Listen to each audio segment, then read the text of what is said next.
Возможности сотрудничества промышленных предприятий Чувашии и госкорпорации «Росатом» сегодня обсуждали на конференции в Доме правительства.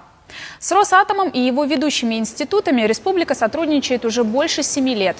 Основная сфера взаимодействия – электротехника. Сегодня у нас 15 предприятий, в основном такие активных 15 предприятий, которые реализуют проекты с госкорпорацией, предприятием госкорпорации. Если мы в 2011 году начинали с 200 миллионов рублей взаимодействия, то сегодня по итогам текущего года мы оцениваем где-то на уровне 2 миллиардов рублей.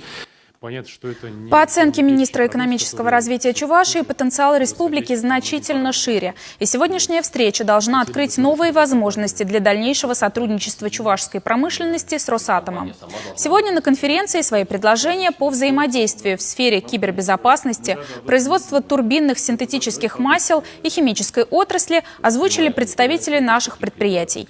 Гости из «Росатома» не отрицают, потенциал у республики есть. Однако сегодня у корпорации довольно высокие требования к партнерам. Нам бы хотелось, знаете, услышать больше не о том, что вы могли бы нам продать. Мы больше заинтересованы в создании каких-то совместных продуктов, перспективных продуктов, которые на порядок превышают те зарубежные аналоги. Может быть, мы даже не понимаем, что нужно еще сделать. Вот предлагаем вместе подумать о том, что может быть нужно, что может быть востребовано.